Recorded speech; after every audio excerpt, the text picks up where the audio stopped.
Selamat pagi, salam sejahtera bagi kita sekalian. Kita berjumpa lagi dalam Renungan Harian Toraya, edisi Rabu 29 Juni 2022. Sebelum kita memulai kehidupan kita di hari yang baru, mari kita sejenak bersekutu, membaca dan merenungkan firman-Nya. Sebelum itu kita berdoa. Ya Tuhan, kami mengucap syukur atas anugerah yang Engkau nyatakan kepada kami. Sebelum kami menikmati dan menjalani tanggung jawab dan segala rencana hidup kami di hari yang baru yang Engkau karuniakan kepada kami Tuhan, kami datang membawa kehidupan kami dalam persekutuan kami pada saat ini, membaca dan merenungkan firman-Mu.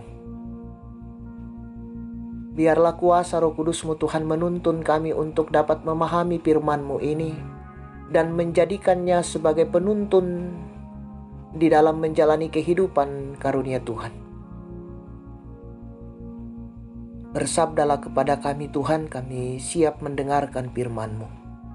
Di dalam nama Yesus Kristus, itulah Tuhan dan Juru Selamat kami yang hidup.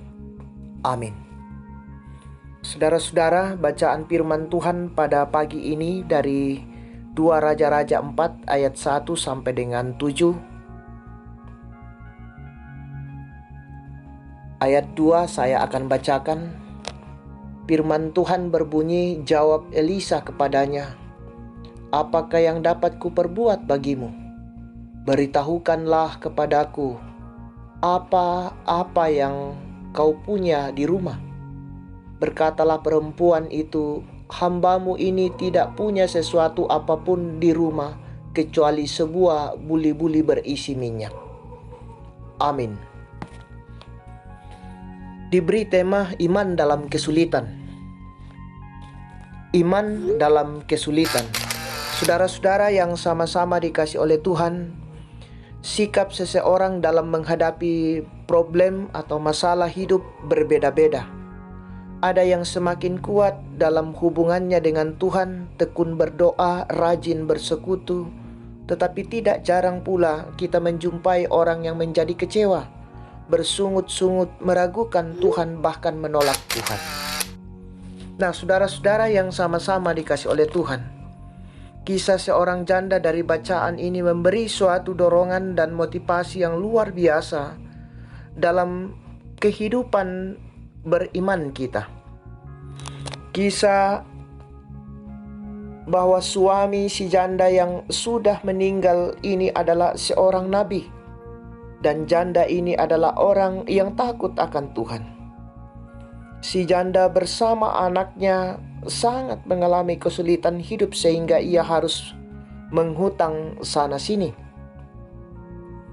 Persoalannya muncul ketika penagih utang datang dan ada kebiasaan yang mengizinkan orang yang memberi utang bisa mengambil anak orang yang berhutang sebagai gantinya, dan anak tersebut akan menjadi budaknya sampai batas waktu yang ditentukan.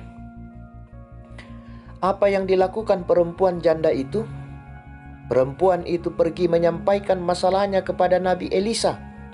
Lalu Elisa menyuruhnya untuk melakukan sesuatu yang tidak ia duga, yakni disuruh meminta bejana-bejana kosong dari tetangga. Apa hubungannya dengan hutang dan kekurangan itu? Nah, saudara-saudara yang sama-sama dikasih oleh Tuhan, dengan penuh ketaatan ia menuruti apa yang disampaikan Elisa. Walau ia tidak tahu maksud dari perintah itu, dengan ketaatan iman dan takut kepada Tuhan, ia menerima anugerah Tuhan.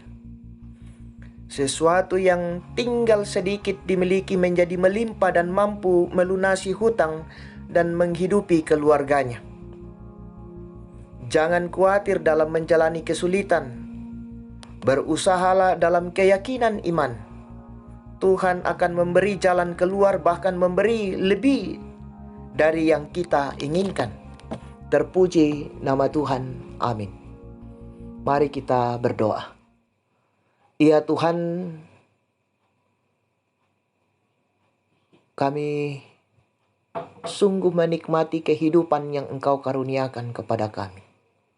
Terlebih khusus ya Tuhan, waktu yang begitu indah Engkau perkenankan bagi kami untuk kami menikmatinya dengan penuh sukacita dalam sebuah persekutuan.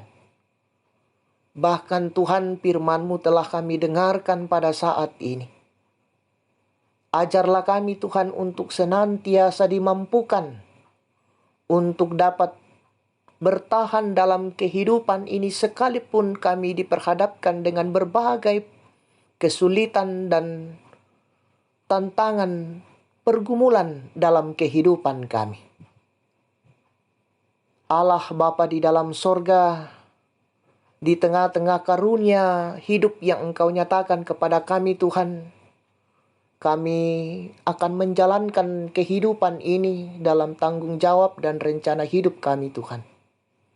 Engkau memberikan kekuatan kepada kami sehingga kami dapat melakukannya. Allah Bapa di dalam sorga, kami mendoakan ya Tuhan saudara-saudara kami yang berada dalam pergumulan. Engkau hadir Tuhan memberikan kekuatan dan hikmat. Berkati pemerintah kami Tuhan dalam mengangkat tugas dan tanggung jawabnya. Seluruh kehidupan kami Tuhan kami serahkan ke dalam tangan pengasihan-Mu. Di dalam nama Yesus Kristus, itulah Tuhan dan Juru Selamat kami yang hidup. Amin. Selamat beraktivitas, Tuhan Yesus memberkati.